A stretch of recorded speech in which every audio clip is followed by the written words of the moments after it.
예, 안녕하십니까. 예, 국제무역사, 무역규범 파트를 맡은 구민회 간사입니다.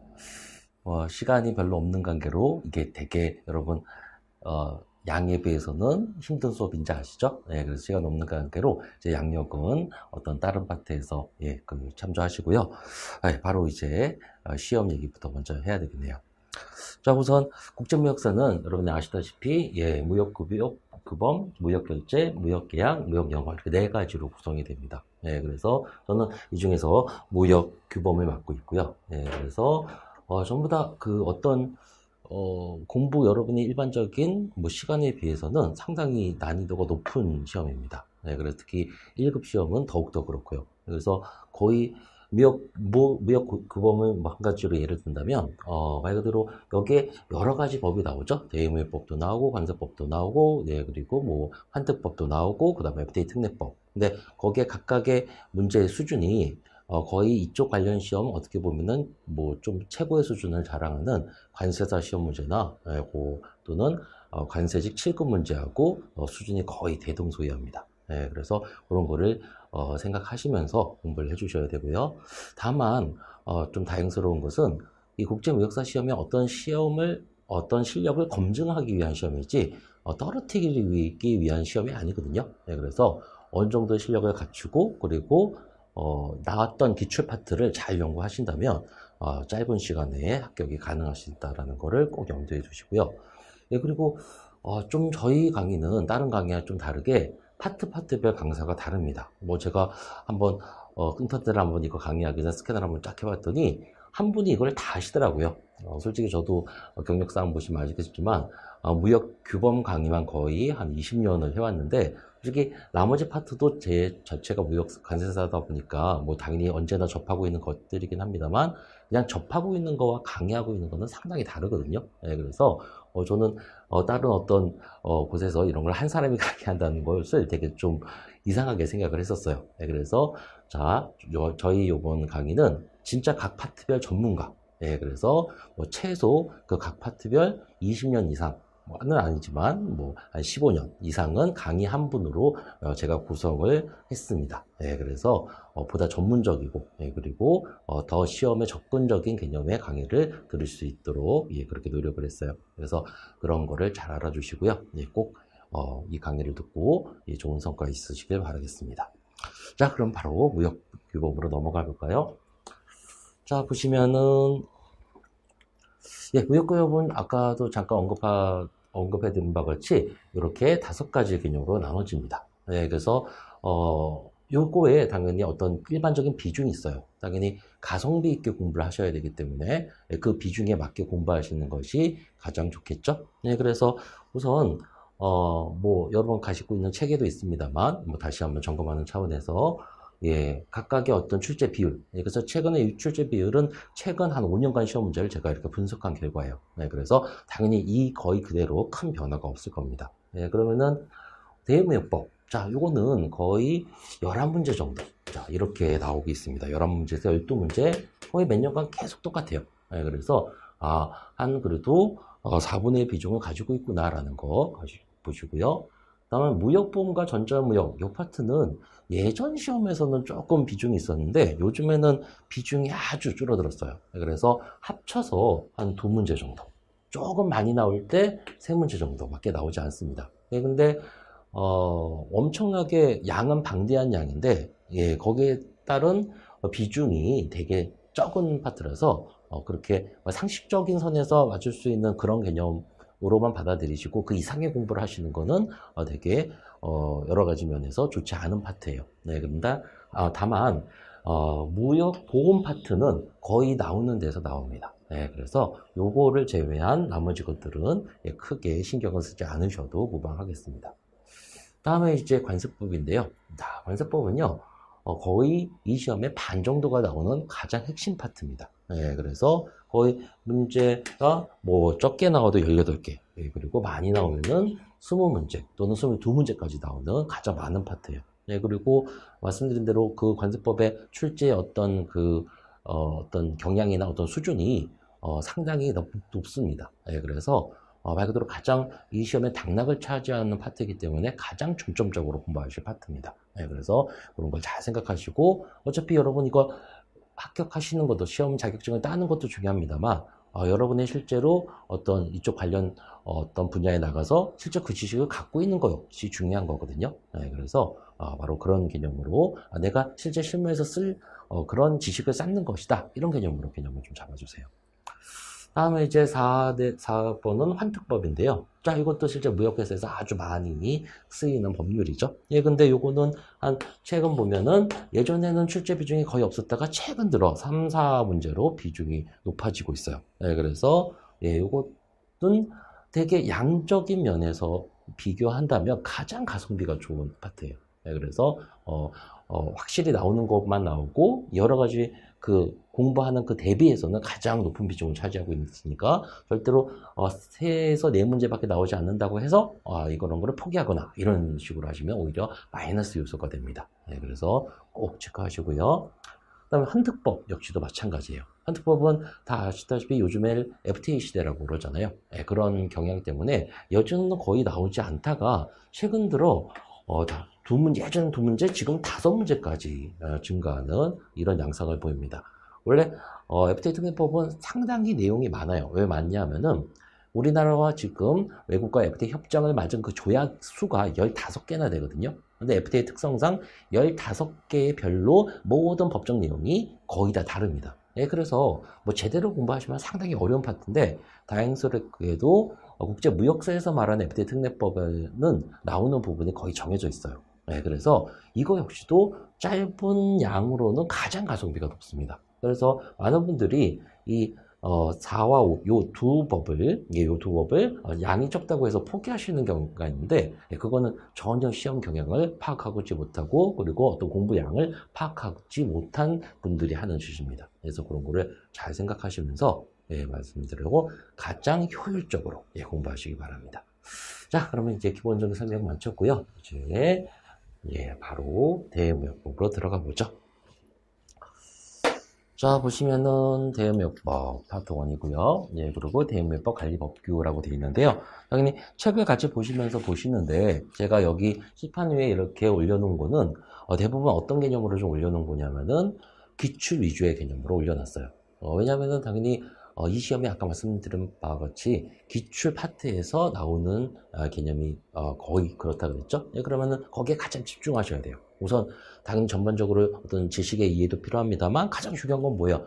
자격증 공부에서는 자격증을 따는 게 목표죠. 그래서 말 그대로 여기 챕터는 기출 위주로 개념을 잡아놨고 다른 것도 당연히 전반적인 이해를 통해서 쭉 보시면서 기출은 표시해 두시고 반드시 이거는 시험 전에는 머릿속에 넣고 가야 되겠구나 이런 개념으로 개념을 잡으시기 바랍니다. 자, 그러면은 우선 책을 보시면은 대무역 관리 및 관리 및 그 내용이 나왔죠. 대무역 관리 및 관계 법규의 내용이 나왔는데 우선 첫 번째 대무역 관리의 의 이런 개념을 좀 잡아주셔야 되겠네요. 대무역 관리 우선 무역이라는 게 뭐죠, 여러분? 무역이라는 것은 국제 간의 물건의 이동입니다. 그래서 거기서 대부분의 국가들은 자유무역을 지향하죠. 그리고 그렇게 주장을 하고 근데 실제로 완벽한 자유무역이라는 건 여러분 있을 수가 없어요. 왜냐면은 많은 자유무역이라는 건 여러분 동등한 상태에서 거래했을 땐 자유무역이 성립이 되겠죠.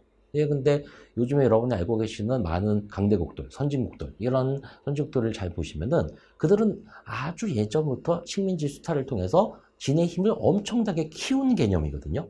그러면은 그런 상태에서 무조건 자유무역을 한다? 이거는 헤비급과 미들급이 싸우는 그런 개념이거든요. 그렇기 때문에 자유무역이 당연히 지향돼야 합니다만 그 중에서도 어느 정도의 조정은 필요합니다. 그리고 그럼 완벽한 어떤 무역적인 개념은 자유무역이 되려면 솔직히 어떤 일이 벌어져야 되냐면요. 한 2050년 정도 됐을 때 공상과학 영화에서 많이 나오죠. 지구방위공화국 이런 식으로 하나로 지구가 완벽하게 하나의 지도 아래서 만약에 한 국가가 됐을 때나 가능한 일이 됩니다. 그래서 대무역 관리의 개념은 말 그대로 어느 정도의 제한이 필요한 그런 개념의 의미를 있다라는 개념을 파악을 하셔야 되겠죠. 그래서 이런 개념에서 무역을 우리나라에서는 그럼 어떤 식으로 관리하느냐? 무역을 관리하는 3대 기본법이라는 게 있죠. 그게 바로 첫 번째 대무역법. 그다음에 두 번째 관세법, 그리고 세 번째 외국한 거래법. 예, 바로 이 무역을 관장하는 세 가지 법이 전부 다 국제무역사의 과목에 녹아져 있는 거죠.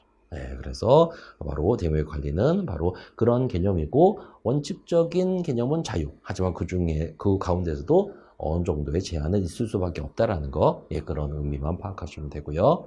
그럼 대무역법의 본질 보시면은 1번에 대무역법의 목적이라고 나오죠. 예, 대무역법은 당연히 당연히 그런 무역을 관장하는 법인데, 이런 건 좀 아셔야 돼요. 지금 여러분들 공부하시는 건 법 과목이에요. 법은 법조문에서 출제를 합니다. 예, 그러면은 어떤 의미의 개념은 알아서 이해하시고, 시험 문제 풀 때는 법조문대로 푸셔야 되는 거예요. 예, 그러면은 그 대표적인 개념 하나가 대무역법의 목적 같은 개념이죠. 그래서 대무역의 목적, 그래서 모든 법에 여러분 1조에는 그 법의 목적이 나와 있어요. 대무역도 마찬가지죠. 그래서 한번 보시면은 대무역을 증진하고 공정한 거래 질서를 확립하여 국제 수지 균형, 그리고 통상 확대를 도모함으로써, 예, 그리고 최종적으로 국민 경제 발전에 이바지. 예, 그래서 말 그대로 국민 경제 발전에 이바지보다는 우리나라 무역만 더 진흥, 이게 솔직히 속마음일 거예요. 하지만 어떤 나라의 무역을 대표하는 법이 그런 식으로 표현한다면,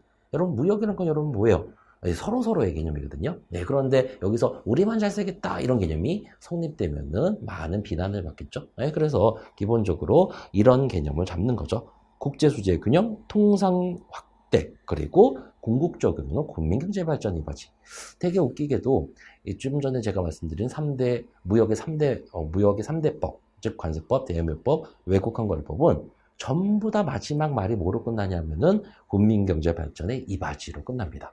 왜? 무역의 궁극적인 목적이 바로 그거기 때문이죠. 네, 그래서 의미는 다를지 몰라도 표현은 이렇게 하는구나, 이런 거 생각하시면 되고요. 다음 두 번째 대무역법의 특성 보시면은 이런 거는 그냥 뭐라고 해야 될까요? 그리고 대무역법이 무역에 관련된 법이다라는 거를 생각하시면서 보시면 되죠. 국제성이 당연히 있을 수밖에 없고요. 대외적 성격이 있을 수밖에 없고, 종합성이라든지 위임입법성, 특히 위임입법성은 뭐냐면은 법대로 한다. 예, 당연히 법으로만 만약에 모든 걸 한다면 대개 무역이라는 급변하는 이런 제도에 빨리빨리 대응할 수가 없어요. 예, 말 그대로 법은 누가 정하죠? 국회에서 정해요. 근데 여러분 다 아시잖아요. 국회에서 법 하나 만드는데 얼마나 오래 걸리는지. 있는데 3개월, 하는데 3개월, 하는데 3개월, 그러면은 하나 제정하려면 1년이 넘게 걸리죠. 예, 그런 법만으로 어떤 무역을 만약에 규제한다, 제한한다, 이러면은 우리나라 관련 사는 거 전부 다 망하고 말걸요? 예, 그러면 어떻게 해야 될까요? 법은 기본 토대를 마련해 놓고 그 밑에 위임입법, 즉 말 그대로 법 밑에 시행령, 시행규칙, 이런 행정부의 개념으로 돌아가는 이런 개념으로 말 그대로 무역을 빨리빨리 규제할 수밖에 없겠죠. 네, 그래서 그게 바로 위임입법성이 강한 법. 그러니까 법마다 이런 특징이 있는 거예요. 어떤 법은 법대로 하는 그런 형태가 강한 어떤 그런 파트가 있고, 어떤 곳은 진짜 빨리빨리 신속하게 해야 되는 그런 개념인 말 그대로 위임입법성이 강하고, 그래서 무역에 관련 법들은 대부분 다 위임입법성이 강할 수밖에 없습니다. 왜? 신속히 대처해야 되기 때문에. 네, 그래서 그런 거 생각하시면 되고요. 다음 경제의 통제성. 당연히 이 통제하려고 만든 거거든요. 어느 정도 선까지는. 예, 그래서 그거. 그 다음에 당연히 대무역법상의 수장. 모든 법에는 수장이 있죠. 관세법의 수장은 어디 있냐면 기재부 장관이에요. 그럼 대무역법의 수장은 누구다? 산자부 장관이죠. 예, 그래서 이렇게 수장의 어떤 개념. 그래서 당연히 그 수장에 의한 어떤 법의 수장에 의한 무역관리의 권한의 전속. 예, 그리고 무역 업무 과학화 촉진, 이런 건 좋은 말이죠, 그냥. 예, 그래서 한번 쭉 읽고 넘어가시면 되겠고요. 다음에 이제 두 번째는 무역거래자의 관리라고 있는데요. 자, 그럼 우선 무역거래자라는 건 뭔가, 이런 건 상식적으로 체크를 하시면 됩니다. 우선 뭐라고 돼 있죠?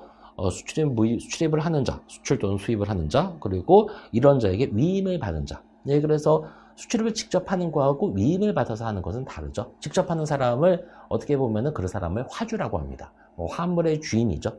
근데 당연히 화물의 주인인 어떤 물건의 실제 주인이 무역까지 훤하게 알고 있는 건 아니에요. 예, 그러면은 무역에 능통한 사람들이 있겠죠. 예, 그런 사람들에게 그 화주가 무역을 대행시키기도 해요. 예, 그러면 그 대행해서 무역을 하는 사람 역시도 당연히 누가 될까요? 무역 거래자의 일종이겠죠. 예, 그래서 수출입하는 자도 당연히 무역 거래자지만 이런 것을 위임을 받아서 수출입을 위임을 받아서 하는 자 이런 사람도 당연히 무역 거래자입니다. 예전에는요. 무역 거래자가 상당히 많았어요. 무역 위임을 받은 사람들이 상당히 많았어요. 그래서 무역업자 뭐 이렇게 하는 개념이 좀 많았었거든요. 예, 그래서 왜냐하면 그때는 무역이 되게 어려웠고, 예, 그리고 무역을 아무나 하는 개념이 아니었는데 지금은 어때요? 다 뭐 영어 잘하고 그리고 모든 어떤 정보가 공개돼 있죠. 어디에? 인터넷에. 예, 그러니까 다 공개돼 있다 보니까 굳이 어떤 물건을 사기 위해서 어떤 특정 사람을 거치는 것보다는 인터넷에 정보가 더 나와 있으니까 예, 그냥 그걸로 하다 보니까 예전에 비해서는 무역업자, 즉 무역회사 이런 게 많이 축소된 경향이 있기는 합니다. 그럼 지금은 어떻게 한다? 직거래로 그냥 해버리는 거죠. 그냥 물건을 수입하고 싶은 사람이 그 물건을 수출하는 사람에게 바로 연락을 해서. 예, 그래서 뭐 그런 경향이 좀 달라졌습니다만 무역은 계속 일어나고 증가하고 있습니다. 자, 그럼 여기서 이제 직접 하는 사람을 무역업자, 그리고 이런 위임을 받는 사람은 대리업자. 예, 그래서 뭐 근데 어떤 파트의 개념에서는 대리업을 하는 개념 자체도 그냥 무역업이라고 부릅니다. 하지만 대의무역법에서는 그걸 명확히 구분하기 위해서 무역업자와 대리업자 이렇게 나누고 있는 것뿐이죠. 예, 그래서 예, 그냥 법상의 그런 개념을 파악하시면 되고요. 다음 두 번째, 전문 무역 상사. 전문 무역 상사라는 것은 간단하게 여러분 예전에 미생 그거 드라마 보셨죠? 네, 그래서 그 미생에 나오는 곳이 여러분 실제로 어디 배경인지 아세요? 바로 그 주대우. 예, 예전에 진짜 날렸던 무역 국제 어떤 전문 무역 상사였죠. 네, 그래서 그 주대우 건물에서 주대우의 어떤 스토리를 가지고 만든 게 바로 미생이라는 영화, 그 드라마였죠. 네, 그래서 바로 그 전문 무역 상사. 그래서 예전에는 아주 유명한 전문 무역 상사가 많았죠. 주대우도 되게 유명했었고요. 뭐 국제상사, 뭐 동양글로벌, 또 삼성물산, 뭐 이런 데가 아주 유명한 전문 무역 상사였죠. 말 그대로 산자부 장관은 뭐 이런 개념을 지원할 수 있다. 그래서 예전에는 그런 대기업이 알아서 그런 개념을 했었는데 요즘에는 그 무역 상사의 어떤 의미가 예전에 비해서 많이 퇴색했어요. 이것도 제가 좀 전에 말씀드린 그런 이유죠. 예, 굳이 발로 뛸 필요가 없이 인터넷에 다 정보가 공유돼 있다 보니까 예, 그냥 어떻게 보면은 뭐 삼성중공업이라든지 어떤 삼성 이런 여러 가지 계열사들이 무역 상사를 통해서 수출입을 하는 것이 아니고 그냥 알아서 자체적으로 예, 바로 이렇게 하는 개념이 성립됐기 때문에 그런 거죠. 하지만 아직도 대의무역법상으로는 전문 무역상사에 대한 지원책이 있습니다. 당연히 뭐 그런 것을 충분히 조그만 어떤 그 계열사가 할 수 있는 그런 규모의 회사도 있습니다만 당연 중소 중견기업은 그런 걸 못할 수도 있으니까 바로 그런 중소 중견기업의 지원을 위해서 산자부에서는 전문 무역 상사를 아직도 지원 육성하고 있는 거죠. 그래서 예전에 그 대기업의 어떤 무역 상사하고는 좀 다른 개념입니다. 지금의 전문 무역 상사는 네, 그래서 이런 것을 지원할 수도 있구나. 예, 꼭 체크하시고요. 다음 3번 바로 이게 무역업 고유번호 제도입니다. 자, 이거는 여기 보신 바와 같이 기출이 되어 있는 그런 파트죠. 예, 그래서 기출은 어떻게? 반드시 머릿속에 넣으셔야 돼요. 자, 우선 예전에는 무역을 아무나 하는 게 아니었어요. 그리고 하기 어려웠었고. 예, 그래서 무역업을 할 때 신고 의무 제도가 있었어요. 그래서 아무나 할 수 있는 것도 아니고 그러니까 좀 전문성을 좀 더 주기 위해서 그랬었는데 아까 말씀드렸다시피 정보의 공개 말 그대로도 사람들이 많이 외국을 왔다 갔다 하면서 그런 것이 필요 없게 되면서 뭐가 됐다? 무역업 등의 신고 의무가 폐지됐습니다. 이제는 그래서 솔직히 무역업 이런 거를 사업자 등록증에 안 넣어도 그냥 무역에 다 할 수 있어요. 그냥 사업자 등록증, 그러니까 그 세무서상에 사업자 등록증만 있으면 그리고 한숨 놓쳐서 사업자 등록증이 없어도 무역이 가능합니다. 예, 그래서 근데 말 그대로 아직도 예전엔 그랬는데 지금은 그런 게 없어도 됩니다만 그래도 그 무역업 고유번호 제도는 아직까지 존재는 합니다. 예, 그래서 우선 이게 폐지됐다라는 거 그런 거 좀 잡아주고요. 예, 그리고 여기 나와 있는 대로 이제 사업자 등록을 하면 개인 법인은 누구나 무역업을 할 수 있다 그랬죠. 예, 그리고 이런 구분 이런 거는 사업자 등록증상의 업태 업종 거기에 적는 정도. 근데 이 실제 실무적으로는 그런 걸 안 적어도 무역이 가능해요, 솔직히. 예, 그리고 요거의 범위가 정해지는 거고, 예, 그래서 이렇게 신고하면은 영위할 수 있다. 예, 그래서 솔직히 큰 의미는 없어진 거죠. 무역업 고유번호 제도가. 예, 하지만 지금도 존재합니다. 예, 그럼 지금은 좀 어떤 형태로 존재하냐면요. 무역업 고유 번호를 누구한테 이제 신청한다? 한국무역협회장. 이게 신청해야 되며, 예, 그리고 그걸 신청하면 즉시 무역업 고유 번호라는 거를 부여하게 됩니다. 예, 그래서 실제로 지금 이거 공부하시는 중에 뭐 수출 쪽 하는 어떤 그런 쪽에 계시는 분이 계시다면 수출신고 필증 한 구석에 무역업 고유 번호를 기재하는 난이 아직도 있어요. 예, 지금은 거의 뭐 무역업 이거 등록하지 않아도 예 그냥 솔직히 그냥 수출업하는데 전혀 이상이 없으니까 무역업 고유 그 번호를 부여를 안 하는 기업들이 상당히 많은데 예 근데 아직도 그게 이렇게 여기 나와 있는 대로 존재하고 예 그리고 예 그렇게 수출 면장에도 기재되어 있습니다. 예 그러면 이렇게 제가 설명드리면 도대체 이게 뭐가 소용이 있냐 이렇게 생각하시겠죠? 예 근데 바로 어떤 이득이 있어요. 바로 그 이득은 이제 뒤에서 보시면 되겠죠. 예, 그래서 우선 무역업에 대한 이런 개념이 고유 제도라는 게 아직도 예전에 비해서는 뭐 크게 그건 없습니다만 존재하고 그거는 뭐 한국무역협회장에게 신청하고 신청 즉시 부여한다. 예, 여기까지 정확히 체크해 주시고요. 다음에 이제 보시면은 요거는 이제 관련시사 이건 좀 나중에 보시고 예, 그러면은 이제 책으로 좀 보시죠. 자, 두 번째 보시면 기재사항의 변동이라고 있는데 당연히 무역업 고유번호를 신청했어요. 네, 그러면은 당연히 기재사항이 변동할 수 있죠. 뭐 회사 이름이 바뀔 수도 있고 대표가 바뀔 수도 있고 주소가 바뀔 수도 있겠죠. 예, 그러면은 여기 나와 있는 대로 변동사항이 발생한 날로부터 20일 이내에 20일 이런 거 체크해 주셔야 됩니다. 이런 거. 예, 그래서 이런 거를 무역협회장에게 알리거나 무역협회에서 운영하고 있는 무역업 데이터베이스에 변동사항을 수정 입력해야 됩니다. 그래서 알려서 고치게 해도 되고 스스로 변동 수정 입력을 해도 돼요. 그래서 제가 지금 이런 것까지 설명을 드리는 이유는 뭘까요? 기출로 나왔기 때문이에요. 그래서 제가 다시 했겠지만 여러분 지금 갖고 계시는 책의 두께를 보세요. 어마어마하죠? 근데도 불구하고 그거를 제가 일정 시간 안에 다 강의를 해야 되는데 근데 제가 좀 어디 파트를 길게 강의한다? 그건 단순한 이유예요. 시험 문제 나오기 때문이죠. 그래서 제가 조금 강조하는 부분은 확실히 짚고 넘어가십시오. 다음에 이제 네 번째 보시면은 지위의 변동이라고 있는데요. 말 그대로 고유받은 자가 여러 가지 합병, 상속 이런 이유로 지위가 변동할 수 있어요. 그래서 이런 거는 어떻게 하면 되냐면은 증빙 서류를 갖추어서 무역업 고유번호의 승계를 이것도 똑같이 한국무역협회장에게 신청하면 됩니다. 그래서 그런 거. 그 다음에 5번, 6번 뭐 이런 거는 6번에 거래자 의무 이런 거 수출입 신고 시 무역업 고유번호를 수출입업자 상호와 함께 기재한다. 그래서 아까도 말씀드렸죠. 아직도 수출신고 필증에 무역업 고유번호 기재난이 있다고. 근데 기재 하는 사람도 있고 안 하는 기업도 있죠. 하는 기업도 있고 안 하는 기업도 있고. 그래서 그러면은 이 무역업 고유번호를 이제 기재하면 어떤 좋은 점이 있냐면요. 바로 이 무역업 고유번호에 등재하고 나서 수출입 실적이 그 수출 신고를 하면 자동적으로 이 어떤 기업의 수출입 어떤 실적이 자동적으로 무역협회에 보고됩니다.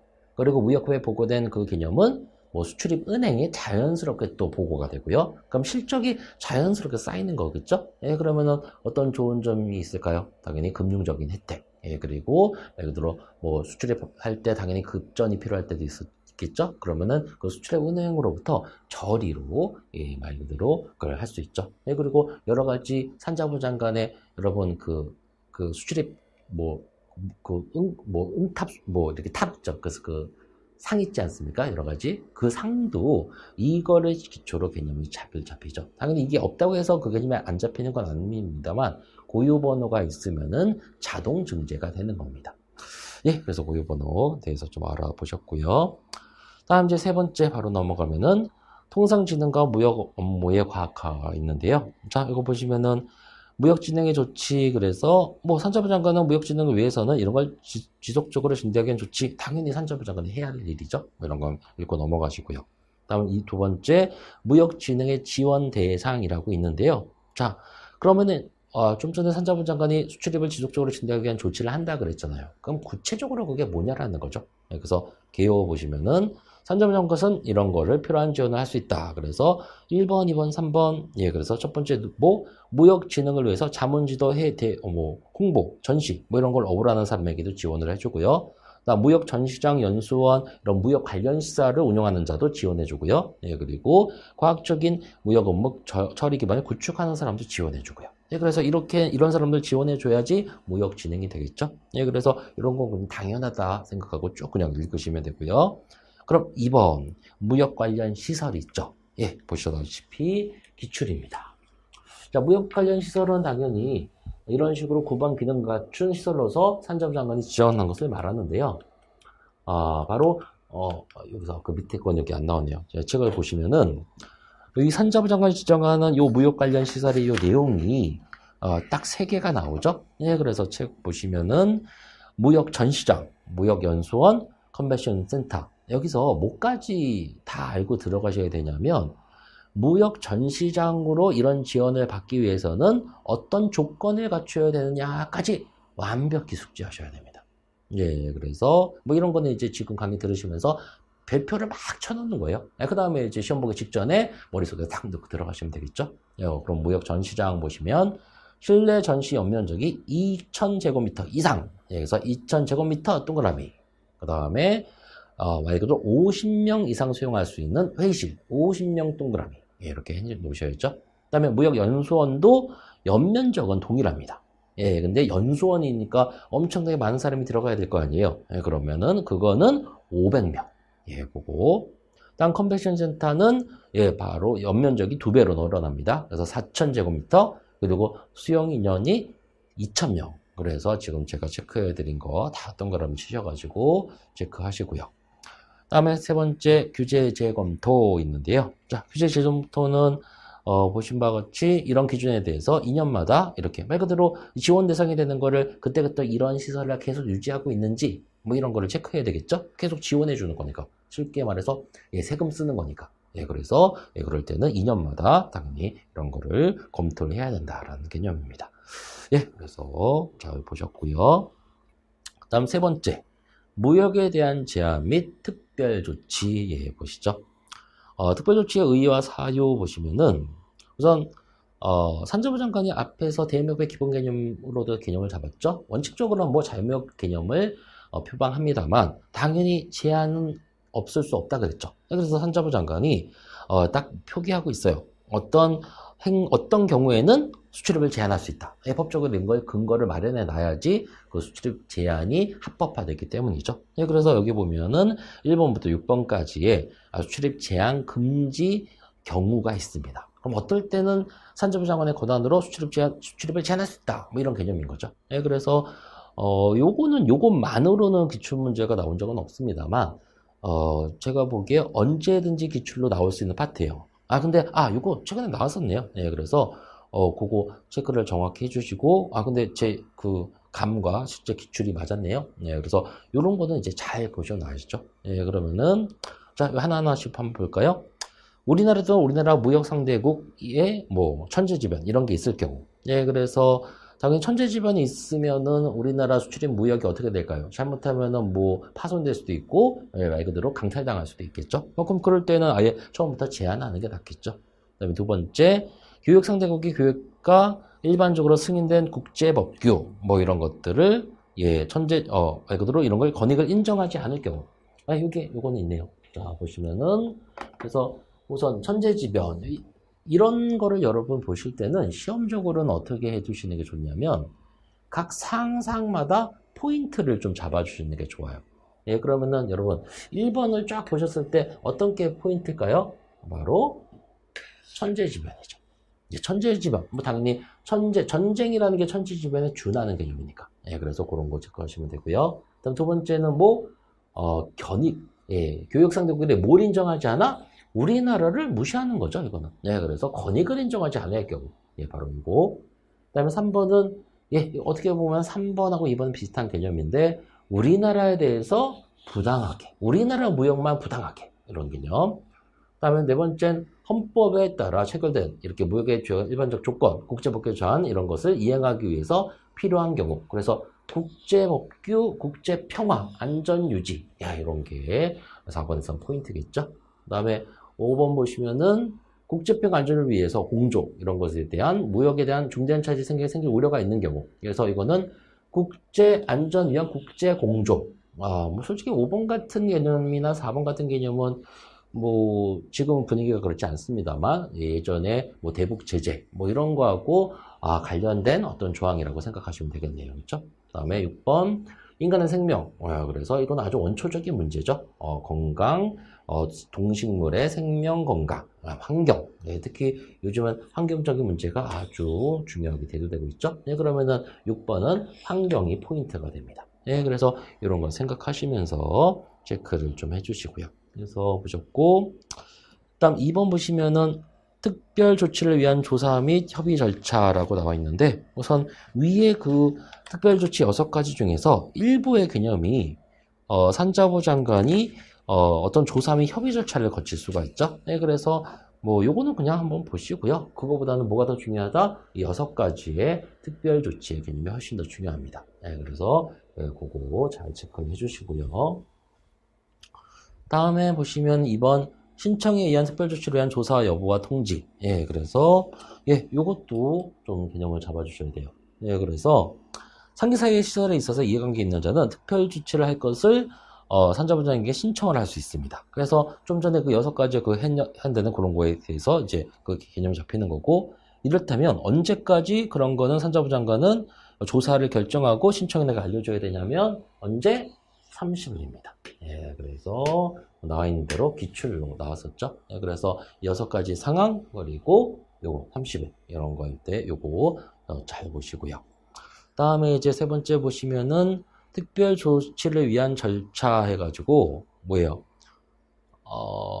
6가지 중에 2, 3, 4, 6에 해당되는 사실을 조사를 통해서 확인해 인정하면, 그래서 여기서 6가지 사항 중에 2, 3, 5, 6 뭐 이런 것까지는 뭐 안 들어가, 당연히 하면 더 좋은데 안 들어가셔도 될 것 같아요. 그리고 그거보다는 조사를 하고 사실 공고 그리고 시작한 날로부터는 그걸 언제까지는 끝내야 된다? 1년 안에는. 그래서 30일 안에 조사하겠다라고 결정하고, 그리고 조사가 시작되면은 언제 조사가 끝나야 된다? 1년 안에는. 요거 체크를 해 놓으시면 되겠네요. 다음 이제 바로 넘어가면은 뭐 특별 조치에 대한 협의 및 권고인데요. 뭐 이건 뭐 그냥 여러분이 그냥 보시면 되겠고요. 특별한 그거는 없습니다. 다음에 이제 4번째 보시면은 통상의 지능이라는 내용이 있네요. 통상의 지능, 통상 시책의 수립. 그래서 산자부장관은 무역과 통상을 진행하기 위해서 다음 연도에 이런 거에 시책을 세워야 된다라고 되어 있는데요. 한번 뭐 당연하다고 생각하시면서 보시면 되죠. 그래서 통상적인 시책에는 당연히 이런 내용이 있어야 되지 않을까요? 그래서 한번 보시고 넘어가시고요. 협조의 요청도 마찬가지입니다. 당연히 무역적인 이 개념이 워낙 넓은 범위의 개념이라서 산자부 장관의 혼자 힘으로 안 되죠. 그럴 때는 협조 요청이 가능하다. 그런 내용이고요. 다음 2번째, 민간 협력 활동의 지원 등. 그래서 요거에 관련된 민간 활동 지원, 기업의 해외 진출 지원, 해외 진출 지원 센터 뭐 이런 식으로 다 각종 역할을 산자부 장관이 한다라는 거죠. 그래서 뭐 이런 것에 대한 그 이번과 같은 그 개념은 뭐 코트라도 있고요. 뭐 이런 관련 유관업체하고도 바로 연동이 되는 거죠.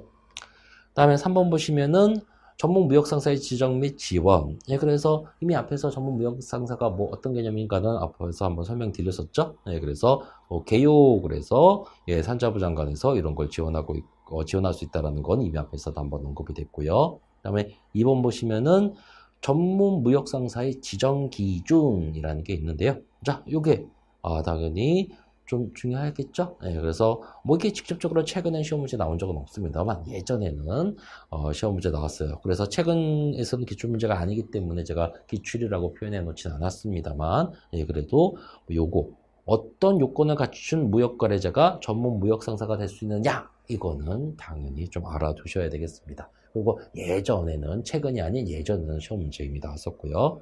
그러면은 기준이 뭐다? A, B 이게 있는데요. 첫 번째는 전년도 수출 실적, 그리고 직전 3년 세계연도 연평균 수출 실적이 100만 달러 이상의 범위. 요거까지 체크하시고요. 그 다음에 수출 실적 중 중소기업이나 중견기업의 생산 밀폐 수출 시적 비율이 20%의 범위 내에서 또 범위 내에서 그까지. 그래서 그 두 가지 개념을 잡으시면 됩니다. 그리고 고기에 관련된 고시 규정은 바로 뒷장에 있고요. 그래서 바로 요것이 전문 무역상사의 요건이구나. 그래서 당연히 100만 달러 그리고 중소기업의 생산은 밀폐 수출 시적 20% 이런 거는 다 체크를 해주셔야 되겠죠. 그리고 니은은 말 그대로 시장 개척, 신상품 개발, 중소 중견기업의 수출기업 이런 거는 특히 농림축산물에 대해서는 좀 별도의 개념을 잡고 있죠. 그래서 요거에 관련된 내용이 그 뒤에 있는 그 체크의 그 관리 시행 규정으로 나와 있죠. 그래서 이 시행 규정까지 당연히 시험 문제가 좀 나올 경우, 좀 어렵게 나올 경우는 나올 수 있는데 뭐 그까지는 아니더라도 그쪽 제가 지금 강조드린 그까지는 확실히 하고 들어가십시오. 자, 뭐 여기서 이런 거 함께 알려드릴게요. 모든 시험 문제는 여러분 이렇게 됩니다. 어떻게 되냐면요, 상중하를 조율해서 문제를 내요. 그래서 당연히 그렇게 문제를 내야지 어떤 일정 평균 점수를 유지할 수가 있거든요. 그래서 아예 출제하는 그 위원회에서 상문제 몇 개 내세요, 중문제 몇 개 내세요, 하문제 몇 개 내세요 이렇게 정해줘요. 그래서 가끔 와 이런 문제까지 어떻게 풀어라고 하는 그런 문제가 나오는데, 그런 건 이제 상중에서도 어떤 평균 점수를 일정 수준 이하로 내리기 위한 문제입니다. 그래서 그런 문제에 너무 신경을 쓰시면 안 돼요. 그러면은 당연히 어디에 더 신경을 써야 될까요? 중하 문제에 더 신경을 써야 되고, 당연히 이것만 100% 맞추셔도 항상 그 기준, 합격 기준에는 언제나 도달을 하게 돼요. 그래서 항상 그런 거 생각하시면서 이거는 딱 봤을 때 이런 것까지 외워야 돼? 이렇게 생각하시는 그런 파트는, 그런 거는 당연히 제가 걸려드리겠습니다만 그런 파트는 그냥 약간 등한시하는 게 좋습니다. 자, 그러면은 다음 보시면은 전문무역상사의 지정 신청 및 지정이라고 있는데요. 그럼 전문무역상사로 지정을 받기 위해서 어떻게 해야 되느냐? 바로 산자부 장관에게 제출을 해야 됩니다. 각종 서류. 그래서 좀 전에 그런 걸 그 요건을 증빙하는 서류가 있겠죠? 그거를 갖춰서 제출하면 되는 거고요. 다음 니은에 있는 지정 및 통보 이런 거는 당연히 지정 요건을 갖췄다면은 지정하고 알려줘야 되겠죠? 그래서 그건 당연하고요. 다음에 전문무역상사의 지정 취소. 그래서 당연히 지정 기준에 미흡할 때는 취소해야 되겠죠. 그리고 만약에 신청 시부터 만약에 그런 허위 자료를 어떤 허위적인 자료로 지정 기준을 충족했다고 만약에 했다면 그것도 당연히 취소되겠죠. 그래서 뭐 당연한 거라고 생각하시면 되고요. 다음에 전문무역상사에 대한 지원. 그래서 당연히 이런 지원이 있기 때문에 전문무역상사를 하려고 하는 거겠죠. 그래서 당연히 이런 걸 지원할 수도 있고, 그 개념이라는 거 쭉 그냥 보시면 되겠습니다. 그 다음에 무역에 관한, 괄호 4번, 무역에 관한 조약의 이행을 위한 자료 제출. 그래서 말 그대로 산자부 장관이 주변의 도움을 받기 위해서 이런 식의 개념을 정해놓은 거죠. 그래서 이런 걸 위해서 공공기관, 기업단체로부터 자료 제출을 요구할 수도 있고, 그리고 요구 받으면 당연히 거기에 대해서 응해야 되고, 근데 그 자료의 내용 중에는 당연히 뭐가 있을 수 있다? 그 어떤 그 단체만의 또는 기업만의 비밀 자료가 있을 수도 있겠죠. 당연히 그런 거는 비밀 유지 의무 규정에서 목적 외로 사용하면 아니 되겠죠. 그래서 이런 것도 그냥 한번 쭉 그냥 이렇게 했구나라는 생각으로 그냥 한번 쭉 보시면 되고요. 자, 이제 4장이 들어가네요. 수출의 거래입니다. 이 자꾸만 안으로 들어가면 들어갈수록 되게 암기해야 될 것이 여러분 많아집니다. 자, 그럼 4장 수출의 거래부터 보시면요. 우선 무역의 의의라고 되어 있는데, 무역이라 하면 여기서 다음에 해당하는 것을 수출입하는 것을 말한다. 그래서 자, 이런 거는 좀 이제 나중에 이제 공부하실 관세법하고의 비교적인 개념을 좀 잡아주셔야 되는데요. 제가 이제 이 법이 이렇게 같은 법이 어떤 법이 같은 어떤 시험 문제로 이렇게 나와버리면은 되게 그 개념이 헷갈리세요. 그래서 어떻게 하셔야 된다? 이렇게 비교가 되는 것들은 정확히 구분을 해주셔야지 시험 볼 때 당연히 어려움이 없거든요. 특히 국제무역사 시험은 한 교시에 다른 법이 막 이렇게 난립하고 있잖아요. 그러면은 똑같은 개념을 보셔도 이거는 지금 당연히 문제에서는 어떻게 할까요? 이건 대무역법상 이거는 관세법상 이런 식으로 당연히 명기를 합니다. 당연히. 예, 근데 그래도 여러분의 개념 자체가 그때 팍탁탁 전환을 그러면 해줘야 되는데 그 개념이 딱딱딱 전환되지 않으면은 예, 당연히 열심히 공부하셨는데도 불구하고 예, 틀리게 되는 거죠. 예, 그래서 저는 이런 거 할 때 어떤 특별한 부분이, 이 부분과 이 법의 어떤 부분이 이 법과 이 부분은 완벽히 다르다. 뭐 이런 거는 정확하게 짚어드리려고 노력을 해요. 예, 그래서, 예, 그런 거 개념을 잡을 때는 시험 문제, 이런 게 무슨 시험 문제와 상관이 있을까라고 생각하지 마시고, 그래야지만 여러분의 실력을 제대로 발휘할 수 있겠구나라고 생각하시고, 아주 쫑긋 세우고 잘 들려주셔야 돼요. 자, 그러면 무역의 의 보시면은, 자, 이런 거부터가 이제 관세법과 대응요법이 좀 다른데요. 여기 뭐라고 돼 있죠? 무역이란 다음에 해당하는 것을 다하는 것에 수출입을 말한다 라고 돼 있고 그 다음에 해당하는 것 이게 물품 등이라고 표현하고 있는데 그걸로 뭐라고 말하고 있죠? 물품. 물건은 물품이란 건 이렇게 생각하시면 돼요. 유체물이라고 생각하시면 돼요. 그다음에 눈에 보이는 거. 그다음에 대통령령으로 정하는 용역. 용역은 말 그대로 노동력 이런 거죠. 그리고 다음에는 대통령이 정하는 전자적 형태의 무체물. 예, 이렇게 개념을 잡습니다. 예, 그래서 이렇게 세 가지가 무역의 대상이라는 거죠. 근데 관세법에서는 요거하고 조금 달라요. 자, 관세법에서는 우선 수출입 물품의 어떤 그 수입 과세의 대상, 그러니까 세금 징수의 대상을 뭐로 개념을 잡냐면은 수입 물건으로 잡습니다. 당연히 어떤 조건을 갖출 경우 무체물도 과세의 대상이 됩니다만 지금 여기 대응요법에서 말하는 것처럼 대놓고 물품, 용역, 무체물을 무역의 대상으로 보진 않거든요. 당연히 관세법에서는 일반적으로 일반 물품이 대상이다라고 개념을 잡고 예외적인 조항으로 이런 걸 인정하고 있는데 그래서 우선 그게 관세법과 대응요법이 다르구나라는 거 알아두시고요. 다음 이제 두 번째 보시면 여기서 물품 등이라는 것은 다음의 것을 제외한 동산을 말한다라고 돼 있죠. 이거는 보신 바와 같이 기출 문제입니다. 그래서 동산이란 건 뭐죠? 움직이는 재산이라는 거죠. 그럼 부동산은 움직이지 않는 재산이라는 거죠.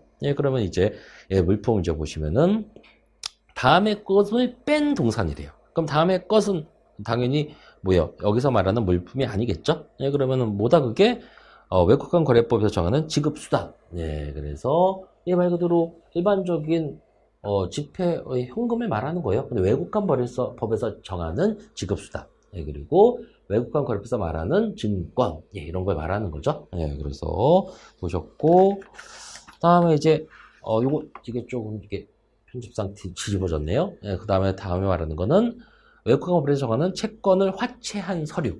자, 이렇게 세 가지를 제외한 동산을 물건이라고 한다라는 거죠. 그래서 이거 잘 보셨고 다음에 용역.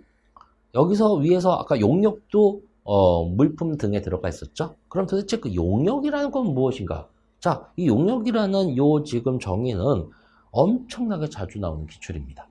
그래서 꼭 체크를 좀 해주셔야 돼요. 꼭. 그래서 다음에 해당하는 업종을 사용하는 영리한 자가 제공하는 용역. 그래서 뭐까지 체크를 해주셔야 되냐면 이 A부터 J까지 이 업종까지도 체크를 해주셔야 돼요. 좀 심하다 이렇게 생각하시는데 어떻게 해요? 시험 문제 나오는데. 당연히 이런 식의 문제는 상중하 문제 중에 상 쪽에 속합니다. 하지만 뻔히 나오는 상 문제는 당연히 아무리 어려워도 풀어주셔야 되겠죠. 그래서 그래야지만 혹시 다른 과목에서 조금 좀 실력 발휘를 못하시더라도 평균 점수를 올려줄 수 있겠죠. 그래서 여기서 이 개별적인 점을 다 보세요. 경영, 상담업, 디자인 쭉 다 운수업 다 보셔야 됩니다. 그래서 그거 꼭 체크해 두시고요.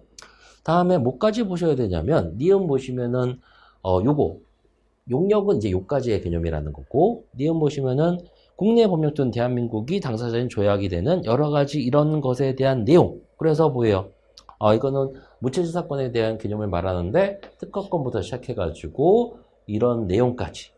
그래서 통상실시권의 허락. 그래서 요 내용 하나하나도 전부 다 숙지하셔야 됩니다. 그래서 자, 용역이 이렇게 되어지는구나라는 거 기억하시고 다음 세 번째입니다. 전자적 형태의 무체물. 그래서 그럼 전자적 형태의 무체물은 무엇이냐? 그건 이건데 자, 여기서도 예, 못가지 시험 문제가 이미 당연히 요것도 하나하나 다 보셔야 돼요. 예, 그러면은 뭐 소프트웨어도 해당이 되고요. 예, 그리고 이런 것들을 디지털 양식으로 제작하거나 처리한 자료 또는 정보. 예, 그래서 그리고 그 하는 건데 그 구체적인 개념, 영화, 게임, 애니메이션, 만화, 캐릭터 이게 포함된다. 이게 하나하나도 다 보셔야 됩니다.